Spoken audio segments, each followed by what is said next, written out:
सुप्रभात छात्रों। सन 2021-22 सत्र में आप सभी का स्वागत है। इस कोरोना महामारी के दरमियान हम देख रहे हैं कि सभी की स्थिति बहुत ही नाजुक बन चुकी है। तो ऐसी स्थिति में हमारी पढ़ाई जो है ज्यादा प्रभावित हुई दिखाई देती है। तो इस सत्र में सन 21-22 में आप सभी छात्रों का स्वागत है। इस महाविद्यालय में, इस संस्था में, इस जूनियर कॉलेज में जो छात्र होंगे उन्हें कोई नया नहीं है, लेकिन दूसरे स्कूल से आए हुए छात्र है उनका इस संस्था में, इस महाविद्यालय में स्वागत है। तो आप सभी का प्रथम स्वागत। और इसके बाद हम देख रहे हैं कि बीए फर्स्ट में आपके विषय के बारे में जानकारी हासिल करना या प्राप्त करना यह आपका महत्वपूर्ण पहला हिस्सा है। तो जैसे हम देखते हैं विषय प्रवेश लेते हुए समय आपने कई विषय चुन लिए हैं। तो इसमें पहले जो है वह कंपलसरी हिंदी है, वह कंपलसरी हिंदी और ऑप्शनल हिंदी, इसमें अंतर है। पहले कंपलसरी अंग्रेजी है, उसके बाद कंपलसरी हिंदी, एसटीडी और मराठी ये विषय है। तो ये कंपलसरी अंग्रेजी जो है टीवाई तक आप सभी को अंग्रेजी लेना है, और यह जो हिंदी, मराठी और एसटीडी जो है वो फर्स्ट ईयर के लिए ही है, वो सेकेंड ईयर में आपको नहीं जाते। फिर तीसरा जो प्रकार है इसमें एक भाषा को चुनना है आपको। तो इस भाषा में 3 भाषाएं हैं, हिंदी, मराठी और अंग्रेजी। ये 3 भाषाएं ऑप्शनल है और इन 3 भाषाओं से हम कोई सेकेंड ईयर, थर्ड ईयर को हमें कोई भाषा चुनना है तो उसमें से हम चुन सकते हैं। और जो बाकी नीचे जो सोशल साइंसेस है हिस्ट्री, ज्योग्राफी, पॉलिटिक्स, इकोनॉमिक्स, तो उसमें से आपको 3 सब्जेक्ट चुनने हैं। तो ऐसे कुल मिलाकर आपके 6 विषय हो जाते हैं। तो उसमें से आज ये जो पहले हम लेक्चर सुनने जा रहे हैं वो कंपलसरी हिंदी का है, जो दूसरे नंबर पर था, जो हिंदी, मराठी और एसटीडी है। तो उसमें यह हिंदी है, तो यह कंपलसरी हिंदी है। तो उसका नाम जो है 2 पेपर होते हैं, एक पहले सेमेस्टर को एक पेपर, दूसरे सेमेस्टर को एक पेपर। तो पहले सेमेस्टर को जो पहला पेपर है उसका नाम है सृजनात्मक लेखन, या उसे दिया गया है नाम ए, और सेकेंड सेमेस्टर को है उसको बी, ऐसा नामकरण कर दिया है। तो सृजनात्मक लेखन यानी क्या? सृजनात्मकता, नया निर्माण, नया कुछ हम निर्माण कर देते हैं, उसे सृजन कहा जाता है। तो ये सृजनात्मक लेखन है। तो यहाँ सृजनात्मक लेखन का सिलेबस क्या है, क्या क्या हमें देखना है, यह महत्वपूर्ण है। तो उसमें 4 यूनिट है, 4 इकाइयां है। तो ये 4 यूनिट जो है उसमें क्या क्या हमें दिखना है। पिछले सत्र में जैसे हम देखते हैं कि कोरोना महामारी का प्रादुर्भाव शुरू हो गया, तब से कई अभ्यास मंडल जो है शिवाजी विश्वविद्यालय का, उन्होंने कई पॉइंट कई यूनिट कम कर दिए गए थे। अभी तक कोई जानकारी हमें प्राप्त नहीं हुई है। इसी कारण जो कोई है वही हम पढ़ाएंगे। जब विश्वविद्यालय का आदेश हमें आ जाएगा, सूचना प्राप्त हो जाएगी, तब हम क्या करेंगे उसे रख देंगे। या जैसे यह 4 यूनिट है अध्ययन के, पिछले साल 1 यूनिट ड्रॉप कर दिया था, चौथा यूनिट जो है वो ड्रॉप कर दिया था, और 3 यूनिट पर ही प्रश्न पत्र निकालना पड़ा था। तो पहला यूनिट जो है तो इसमें क्या देखना है, पहले अभ्यासक्रम या जैसे हम प्रश्न पत्र जो है इसके बारे में चर्चा करेंगे। लेकिन पहला यूनिट जो है हिंदी भाषा तथा व्याकरण का सामान्य परिचय। यूनिट नंबर 1 हिंदी भाषा तथा व्याकरण का सामान्य परिचय। इसमें हमें क्या देखना है? लिंग, वचन, कारक, विराम चिन्ह, वाक्य के प्रकार और मानक वर्तनी। तो ऐसे हमें व्याकरण जो है उसके बारे में आपने 10वीं में, 12वीं में व्याकरण पढ़ा होगा। लेकिन यहाँ भी हमें व्याकरण के सिवा हमारी जो भाषा है वो चल नहीं सकती है। हर एक की पद्धति अलग है व्याकरण की। वर्णमाला हिंदी और मराठी की एक ही है, लेकिन उसका व्याकरण जो है कई दिखाई देता है। तो इसमें लिंग, वचन, कारक, विराम चिन्ह, वाक्य के प्रकार और मानक वर्तनी की जो नियम है तो वो हमें देखना है। ये पहले यूनिट में। दूसरे यूनिट में हमें क्या देखना है? दूसरे यूनिट में कविता, कहानी तथा यात्रा वृत्त लेखन, स्वरूप, महत्व तथा उपयोगिता है। जैसे हम देखते हैं यह कविता है, कहानी है, यात्रा वृत्त लेखन है, उसका स्वरूप है, उसका प्रारंभ, उसके इतिहास के बारे में सामान्य जानकारी हमें प्राप्त करनी है। कविता, कहानी तथा यात्रा वृत्त के क्षेत्र सामाजिक, राजनीतिक और सांस्कृतिक क्षेत्र, यानी कविता का सामाजिक क्षेत्र क्या है, कविता का राजनीतिक क्षेत्र क्या है, सांस्कृतिक क्षेत्र क्या है, यह हमें देखना है। उसी तरह कहानी का भी सामाजिक, राजनीतिक और सांस्कृतिक महत्व क्या है, इसके क्षेत्र क्या है, यह हमें देखना है। यह दूसरा यूनिट हो गया। तीसरा यूनिट जो है रिपोर्टाज और साक्षात्कार लेखन का स्वरूप, महत्व तथा उपयोगिता। जैसे हम देखते हैं आज मल्टीमीडिया की दुनिया चल रही है, जहाँ देखे वहाँ हमें नेट या जैसे सोशल मीडिया पे, तो उसी तरह यानी हमारी हिंदी भी पीछे नहीं रहे, या उस क्षेत्र में भी हमें यह कार्य करना है कि रिपोर्टाज और साक्षात्कार किस तरह लेना है, यानी रिपोर्टाज लिखना किस तरह है, साक्षात्कार किस तरह लिखना है, तो इसके बारे में जानकारी लेनी है। रिपोर्टाज एक क्षेत्र जो है वे यानी वाणिज्य, विज्ञान और तकनीकी, वाणिज्य के क्षेत्र में यानी रिपोर्टाज किस तरह लिखा जाता है, विज्ञान के क्षेत्र में या तकनीकी यानी टेक्निकल जिसे हम कहते हैं, उस क्षेत्र में किस प्रकार रिपोर्टाज में और रोजगार के अवसर प्राप्त हो रहे हैं। रिपोर्टाज के क्षेत्र जो है वे साहित्य तथा सामाजिक क्षेत्र, यानी साक्षात्कार लेखन भी आज हम देखते हैं, यानी टेलीविजन पर किस किस का साक्षात्कार होता है, कोई खिलाड़ी होता है, राजनेता होता है, तो उसका साक्षात्कार लेने का भी एक तरीका होता है। तो साक्षात्कार लेने के लिए पहले प्रश्नावली तैयार करनी पड़ती है, उसकी जानकारी प्राप्त करनी पड़ती है। तो उसी तरह अलग अलग क्षेत्र जो होते हैं, तो अलग अलग क्षेत्रों में यह यानी क्या है, साक्षात्कार का उपयोग किस तरह किया जाता है, यह देखना है। चौथा यूनिट जो है, चौथा यूनिट दृश्य साहित्य तथा पत्रकारिता, स्वरूप, महत्व तथा उपयोगिता। दृश्य साहित्य लेखन यानी दृश्य साहित्य लेखन यानी जो हमें दिखाई देता है, तो या उन्हें उसी तरह यानी कार्टून हो या कोई अलग प्रकार की कोई टेलीफिल्म बनाते हैं, तो उसी तरह जो दिखाई देता है और सुनाई देता है, उसे दृश्य साहित्य लेखन कहते हैं। वह किस तरह आज बनाते हैं, यानी आज जैसे कोरोना महामारी के कारण सभी के पास इन्हें मोबाइल आ चुके हैं, और वह भी बहुत बड़ी एंड्रॉइड मोबाइल आ चुके हैं, उसमें अलग अलग कार्य प्रणालियां है, तो लोग उससे अलग टेलीफिल्म बनाते हैं, वीडियो बनाते हैं, सोशल मीडिया पर भेज देते हैं। तो हमें भी सीखना पड़ा, क्योंकि हम तो आज की पीढ़ी के पीछे हम बहुत पीछे हैं, फिर भी इस सोशल मीडिया को हमें अपनाना पड़ा, क्योंकि ये जो वीडियो बनाना या आपके पास भेजना ये भी हमें नहीं आता था, लेकिन पहले कई दिन बहुत कष्ट हो गया ये बनाने के लिए, फिर भी हम उसे ग्रहण कर सके। सीखने के लिए कोई मर्यादा नहीं होती है, आयु की मर्यादा नहीं होती है, हम सीख सकते हैं। ये टेक्निकल बात जो है टेक्निकल, वो हमें सीखना पड़ा। तो ये कार्टून क्षेत्र, कार्टून बनाते हैं, कार्टून यानी क्या, यानी किसी के उपहासात्मक, उससे इन्हें हास्य पैदा हो जाए, मनुष्य को यानी इससे आनंद मिले, ये महत्वपूर्ण है। पत्रकारिता के प्रकार यानी पत्रकारिता जो है, जैसे खेल पत्रकारिता, सिनेमा पत्रकारिता और ग्रामीण पत्रकारिता, ये तीन प्रकार के पत्रकारिता के प्रकार हैं। जैसे रिपोर्टाज लेखन का, उसी तरह रिपोर्ट लिखने वाला कौन होता है, पत्रकार ही होता है।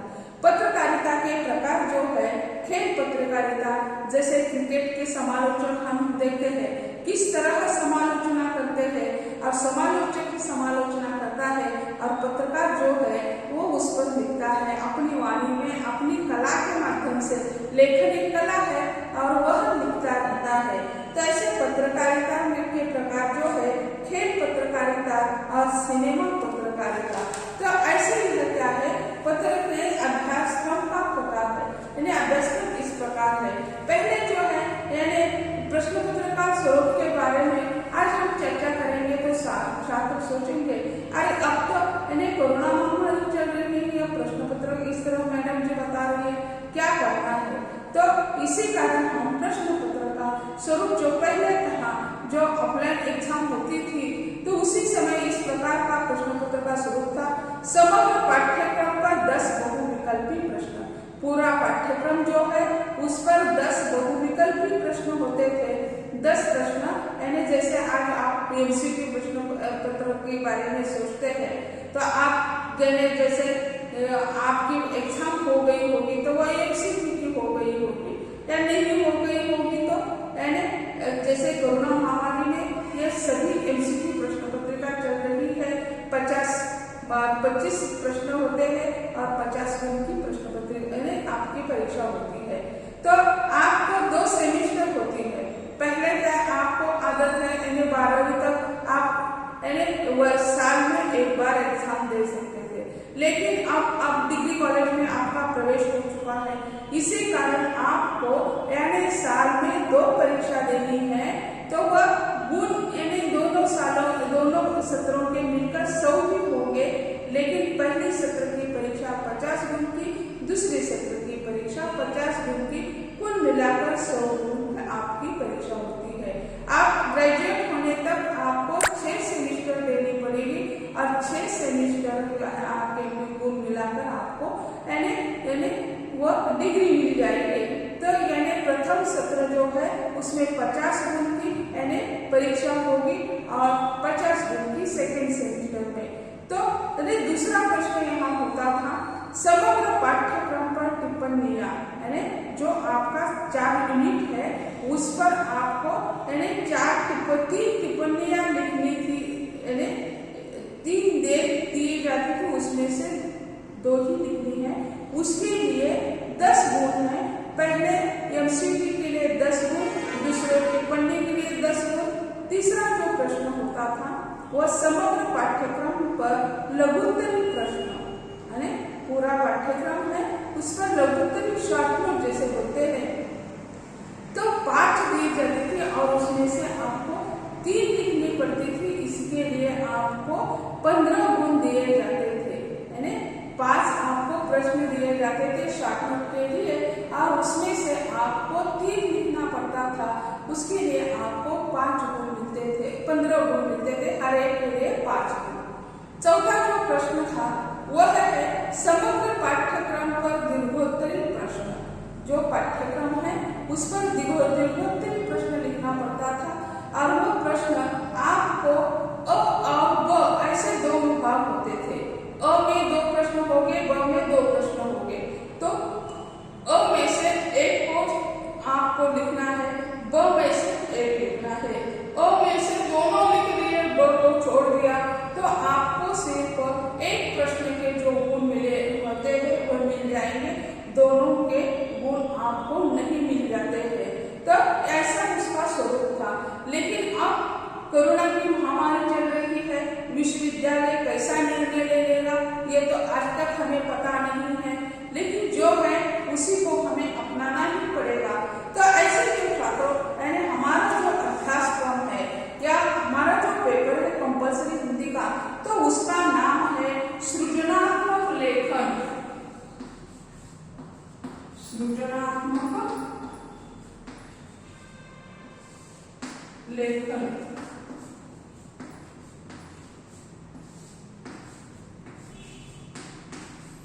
यानी सृजनात्मक लेखन पेपर ए, दूसरे सेमेस्टर को पेपर बी होता है। तो उसमें यानी अभ्यासक्रम के बारे में हमने चर्चा की है। अब हम अपना जो गंतव्य है उसके बारे में हम सोचेंगे या उसके बारे में हम चर्चा करेंगे कि सिलेबस के आधार पर हमें क्या क्या देखना है। तो उसमें हमें पहला जो है लिंग हमें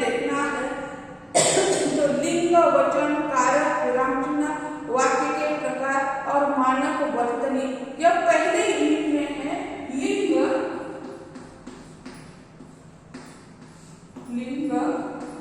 वचन, लिंग वचन कारक,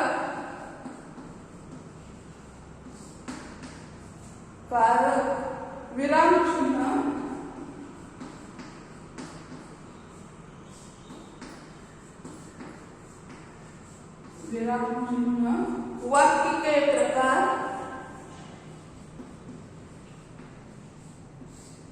वाक्य के प्रकार, और मानक वर्तनी के नियम,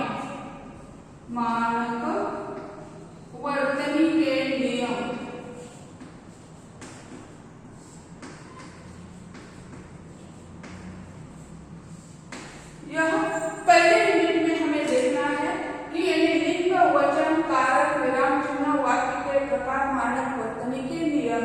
तो उसमें हमें पहले जो हम प्रारंभ करने जा रहे हैं वह है लिंग। लिंग के बारे में हम चर्चा करेंगे। तो यह लिंग क्या होते हैं? जैसे हम देखते हैं भाषा की जरूरतें, भाषा किस तरह चलती है, भाषा की आवश्यकता क्या है, इसके बारे में। तो जैसे हम देखते हैं मनुष्य जो है वह सामाजिक प्राणी है, वह समाज से अलग नहीं रह सकता है, समाज का ही वह हिस्सा है। मनुष्य से समाज बनता है और समाज में मनुष्य, अकेला व्यक्ति समाज नहीं हो सकता है। समाज की जो परिभाषा है बहुत विस्तृत है। वह मनुष्य सामाजिक प्राणी है, वह केवल समाज प्रिय ही नहीं बल्कि संवेदनशील और विचारशील भी है। मनुष्य जो है वह सिर्फ सामाजिक ही प्राणी नहीं है, तो वह संवेदनशील और विचारशील है। संवेदना उसे होती है, वह चाहे वह काटा चुभे तो भी उसे वेदना होती है। अगर वह संवेदनशील नहीं होता तो उसे वेदना नहीं होती है। जैसे हम कोई बुरी घटना हमें सुनाई देती है, अपने जो कोई रिश्तेदार होते हैं बहुत नजदीकी, उसकी कोई बुरी खबर होती है तो भी हमारी आंखें भर आती है, क्योंकि हम संवेदनशील व्यक्ति है। उसके प्रति जो लगाव है वह हमें द्रवित कर देता है। तो इसी कारण वह संवेदनशील और विचारशील भी है। विचारशील है, सोचते हैं हम किसी के बारे में, अपने को या कोई अपने रिश्तेदार हो, पड़ोसी हो, अपने गांव के हो, तो उसके बारे में भी हम सोचते रहते हैं, अच्छा सोचते रहते हैं। या कोई बुरा सोचना भी नहीं चाहिए, लेकिन कोई लोग बुरा सोचते हैं तो वो उनकी प्रवृत्ति मानी जाती है, उनका शरीर ही, उनके विचार भी उसी तरह के बने हुए दिखाई देते हैं। तो ये मनुष्य सामाजिक प्राणी है। सामाजिक प्राणी होते हुए भी वह संवेदनशील और विचारशील है। जानवर सोचते हैं क्या? वे भी सजीव है। जैसे सजीव की परिभाषा हम देखते हैं, जो सांस लेता है वही सजीव है। चल और अचल ऐसे भी भेद माने गए हैं। जैसे वनस्पतियों को भी ऑक्सीजन की आवश्यकता है, तो इसी कारण चल हम प्राणी है, मनुष्य प्राणी हो या प्राणी हो। अचल वनस्पतियां चल नहीं सकती है, तो इसी कारण से अचल रखा है और हम चलने आ गए। ठीक मनुष्य और प्राणी जो है वे चल है, लेकिन क्या है, सोचने की जो प्रवृत्ति है वह सिर्फ मनुष्य के पास है, दूसरों के पास नहीं है। जानवर सोचते नहीं है, उन्हें कल परसों यह कोई नहीं है। आज जो वर्तमान है वही है। कल हम ये करेंगे, वह करेंगे, या परसों हमने ये किया था, या पिछले साल हमने ये परीक्षा दी थी, इतने गुण हासिल कर दिए थे। ये सोचने की कला जो है वह सिर्फ मनुष्य के पास है। हम कहते हैं हम ये काम कल करेंगे, हमने ये कल कर दिया है, आज हम कुछ नहीं करेंगे, आज हम क्या करेंगे, विश्रांति ले लेंगे। लेकिन यह क्या है, सोचता नहीं है। यह जानवर, मनुष्य सिर्फ सोच सकते हैं, या कल के आज के बारे में हम कहते हैं कल यह हम खा लेंगे, ये कर लेंगे, लेकिन ये जानवरों के पास, पंछियों के पास, पंछी भी क्या है, इन्हें भी ऑक्सीजन की आवश्यकता होती है, वे भी, लेकिन वो सोच नहीं सकते हैं। सिर्फ मनुष्य एक ऐसा प्राणी है, उसे सोचने के लिए ईश्वर ने शक्ति दे दी है, बुद्धि दे दी है। तो ये बुद्धि पशुओं के पास भी होती है, मनुष्यों के पास भी होती है। जैसे हम देखते हैं चिड़िया जो है, चिड़िया अपना घरौंदा बनाती है, कितना अच्छा बनाती है, वो कौन सा इंजीनियरिंग डिग्री प्राप्त कर दी है, कुछ भी नहीं है, लेकिन देखो एक एक घास का हिस्सा लेकर आती है और कितना अच्छा वो अपना मकान बना देती है। यह चिड़िया दिखाई देती है। जैसे चींटी जो होती है, चींटी भी देखो कैसे वो काम एक जैसे कतार से चलती रहती है। वो तो ये चींटी का उदाहरण ले लीजिए, या जैसे ये चिड़िया का उदाहरण ले लीजिए। वो कैसे अपने लिए एक घर बनाना चाहती है और वह घर बनाती है। उनके पास बुद्धि है, बुद्धि के सिवा ये कुछ नहीं कर सकती है। तो ऐसे जो है उनके पास बुद्धि है, लेकिन वह इन्हें सोच नहीं सकते, वह संवेदनशील है। वह अगर चिड़ियों का एक बछड़े को हमने स्पर्श कर दिया तो उसे वह अलग कर देती है। यानी जानवर संवेदनशील है, अपने बछड़ों के बारे में वो सोचते रहते हैं। जैसे मरकट का उदाहरण ले लीजिए, वह मरकट कितने बार कितनी दूर छलांग लगा लेते हैं, लेकिन उनका बच्चा उनके माँ के पेट को पकड़कर ऐसा रहता है, वह कहीं भी गिर नहीं सकता है। वो उसके प्रति संवेदनशील है, अपने बच्चे के प्रति संवेदनशील है। बिल्ली के भी बच्चों को देखो, बिल्ली को कहा जाता है, बिल्ली जो है अपने बच्चों को यानी 7 घरों में घुमा लेती है, 7 जगहों पर रखती रहती है। अगर उसमें से एक आध बच्चे को भी हम स्पर्श कर देते हैं तो वो ठीक नहीं मानती है। ये वो संवेदनशील अपने बच्चों के प्रति एक जानवर बहुत संवेदनशील होती है।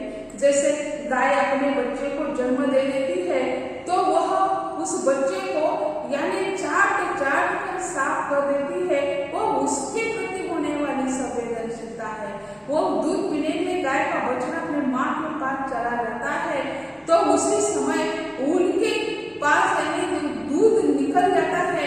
बच्चा अगर पीने के नहीं जाता है तो नीचे दूध निकल जाता है। तो ये संवेदनशीलता बच्चों के प्रति होने वाली उसकी संवेदनशीलता है। तो वह प्राणी जो है संवेदनशील है, लेकिन मनुष्य प्राणी और जानवर इसमें भगवान ने यही अंतर कर दिया है कि सोचने की जो कला है वो मनुष्य के पास है। सिर्फ मनुष्य सोच सकता है, आदमी की तरह यानी जानवर सोच नहीं सकते हैं। जैसे मनुष्य के विचार विनिमय का प्रमुख साधन जो है वह है भाषा। मनुष्य के विचार विनिमय का साधन जो है वो भाषा। और भाषा की निर्मिति कैसी हो गई तो ये एक अलग पॉइंट हो सकता है या अलग मुद्दा हो सकता है कि भाषा की निर्मिति कैसे हो गई। तो विचारों के आदान प्रदान का माध्यम जो है वो भाषा है। सिर्फ भाषा से भी नहीं चलता, संकेतों के माध्यम से भी हम करते। किसी दूर के व्यक्ति को यानी कोई आवाज नहीं लगाना है, कोलाहल पैदा नहीं करना है तो हम इशारे के माध्यम से उसे बुला सकते हैं। ऐसे उसे कहते हैं आओ, तो वो इशारा समझ जाता है, वो बेचारा आ जाता है। तो ऐसे जो है यानी जो इशारों के माध्यम, लेकिन इसे इन इशारों के रूप से कार्य चलता है, उसे भाषा में स्थान नहीं दिया है। तो भाषा में किसको स्थान दिया है? मुख से उच्चारित जो ध्वनि है उसमें भाषा को स्थान दिया है। मुख से उच्चारित जो ध्वनियां होगी तो उसे ही भाषा माना जाता है। तो यानी विचार निर्णय का साधन जो है वो भाषा है। और मनुष्य को प्राप्त वाणी अर्थात भाषा मानो एक सर्वश्रेष्ठ वरदान है। भाषा ये क्या है? एक सर्वश्रेष्ठ वरदान माना जाता है। वह भाषा के माध्यम से अपने विचारों एवं भावों को अभिव्यक्त करता है। यानी भाषा के माध्यम से वह अपने विचार जो है वो या अपने भाव जो है वह अभिव्यक्त कर देता है। अतः भाषा ही उसकी अभिव्यक्ति का सहज माध्यम है। भाषा ही क्या है? अभिव्यक्ति का श्रेष्ठ माध्यम अपने विचार व्यक्त कर सकता है, अभिव्यक्ति का माध्यम माना जाता है। तो ऐसे ही अभिव्यक्ति का माध्यम जो है भाषा है और भाषा सर्वश्रेष्ठ मानी जाती है। हालांकि मनुष्य जिस समाज में रहता है उसकी अपनी भाषा होती है। मनुष्य जिस समाज में रहता है उसकी अपनी एक भाषा होती है। अपनी उस भाषा के माध्यम से वो कार्य करता रहता है। प्रत्येक भाषा की संरचना अलग अलग होती है। भाषा की संरचना हर एक की अलग होती है। यानी जैसे हम देखते हैं, यानी हिंदी की 22 बोलियां मानी जाती है, लेकिन हर एक बोली की अपनी एक संरचना होती है, उसकी अपनी अलग पद्धति होती रहती है। तो इसी कारण प्रत्येक भाषा की अपनी एक अलग संरचना होती है। प्रत्येक भाषा का उनका अपना व्याकरण होता है। हर एक भाषा का व्याकरण अलग अलग होता है, उसमें कोई नयापन नहीं आता, अपनी अलग विस्तृतता उसमें दिखाई देती है। व्याकरण द्वारा ही उस भाषा की शुद्धता के नियम स्पष्ट होते हैं। व्याकरण के माध्यम से ही जो भाषा है उसकी जो शुद्धता है, उसके जो नियम है वह स्पष्ट हो जाते हैं। अगर उसकी शुद्धता स्पष्ट नहीं होगी तो वो व्याकरण के तौर पर वह भाषा खरी नहीं उतरती। वह भाषा यानी बोली भाषा या संकुचित भाषा के रूप में ग्राह्य मानी जाती है। अगर भाषा का स्थान प्राप्त करना है तो व्याकरण में उसे स्पष्ट करना होगा, व्याकरण के द्वारा उसे अपना स्थान प्राप्त करना होगा। यह नियम लिखित भाषा पर आधारित है। यानी यह भाषा जो लिखित भाषा जो होती है उसके लिए यह नियम होता है। दूसरी भाषा के लिए नियम नहीं, बोली भाषा के लिए नियम नहीं होते हैं, क्योंकि जो साहित्य लिखा जाता है वह साहित्यिक भाषा होती है, लिखित भाषा होती है।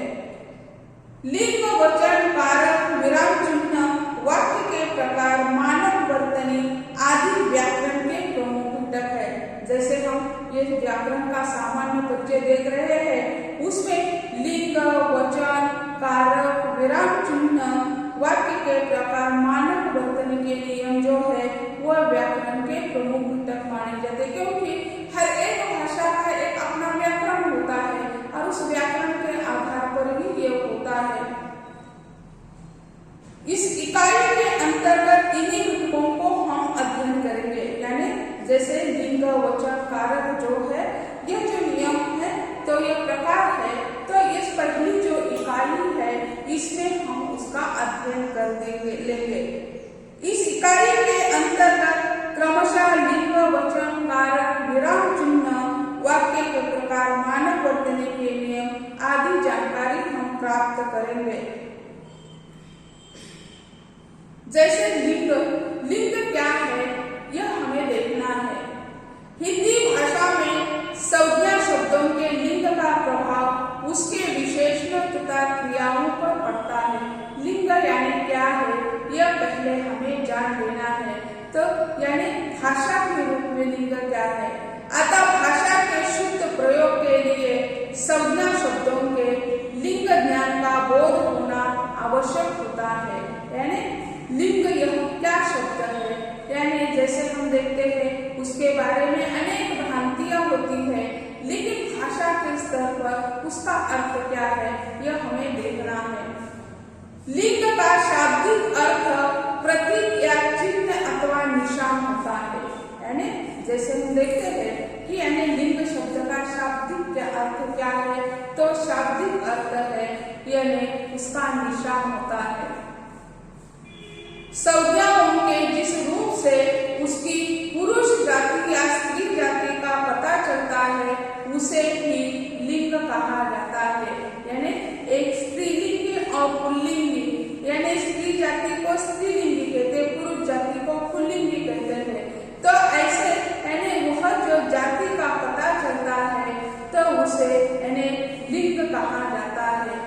जैसे हम देखते हैं लिंग के प्रकार कितने होते हैं, लिंग के बारे में क्या कहा जाता है, तो लिंग के 2 प्रकार होते हैं। जैसे आध्यात्मिक क्षेत्र में भी होता है उसी तरह।